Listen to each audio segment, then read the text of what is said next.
The question for this video is, why do we constantly judge others, whether consciously or unconsciously, and how to judge others?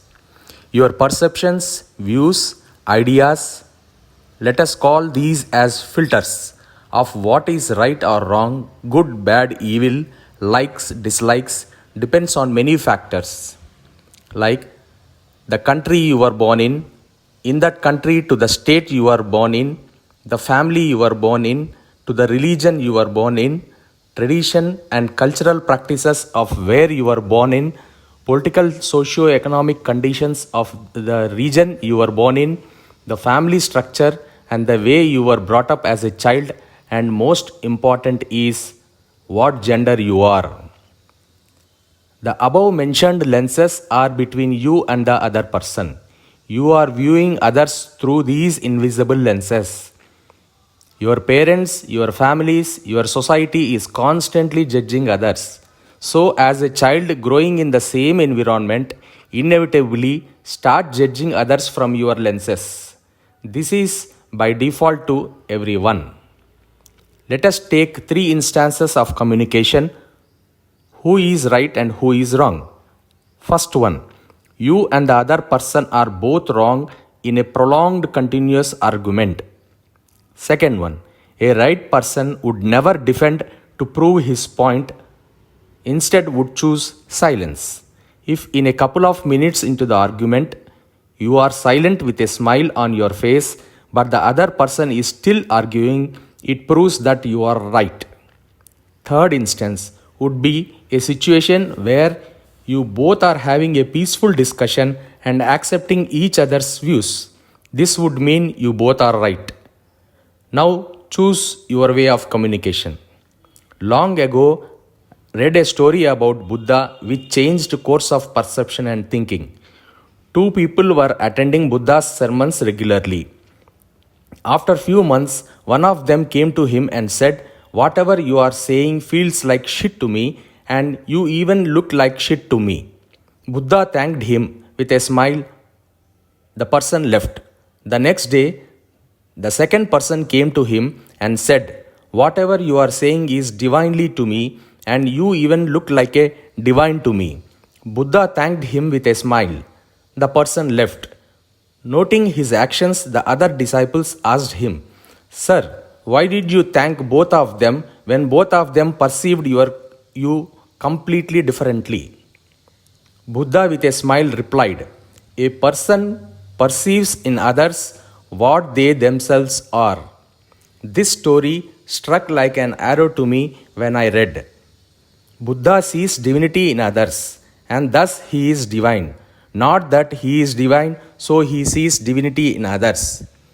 Never try to become divine. You will start imitating goodness and divinity. Rather, start seeing divinity in others, and one day you will achieve divinity. How to see divinity, you may ask. We'll tell you few steps and then you are on your own. Now take the case of a person who has deeply hurt you and you are unable to forgive them. Remember one thing, a person can hurt you only physically. It is your filters that are hurting you mentally and emotionally, but not the person. So you have a choice to handle your filters. But instead, we try to blame and handle the person. Remember one more thing. People come to hurt you to make you realize that there are filters in you. People who do love you also come to make you realize filters in you. But recognizing these filters is very difficult. We will discuss in later videos. Let us first handle filters raised by the people who hurt you most. Whenever I say remember and tell you something, note that they are only statements.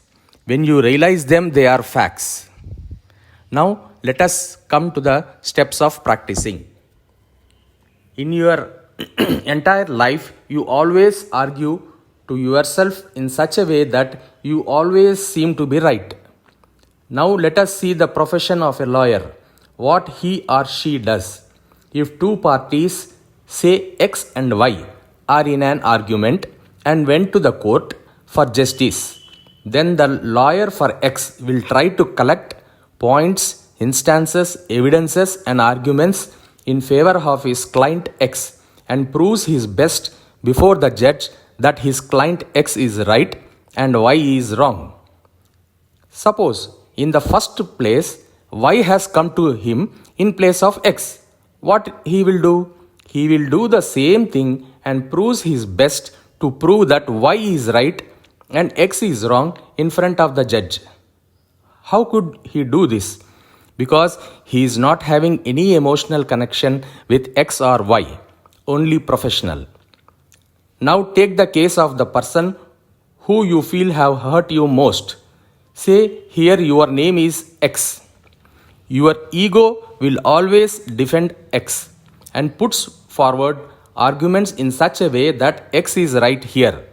Now wake up the lawyer in you. Everyone has an inbuilt lawyer in them. This lawyer must take up the case of the other person, say Y here, and should put forward the arguments professionally in such a way that Y is right here. Now where are these arguments taking place? Everything within you. Lawyer ego X and lawyer Y are putting forward their arguments. Professionally, it is your duty to see that lawyer Y has to win and judgmental balance must tilt to Y side. Now, who is the judge here? The divine in you will give the judgment. How?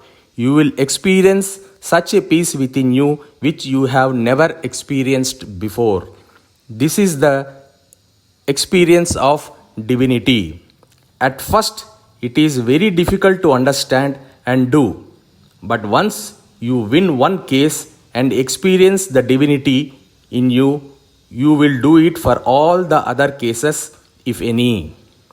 Always remember, what others think of you is not what you are.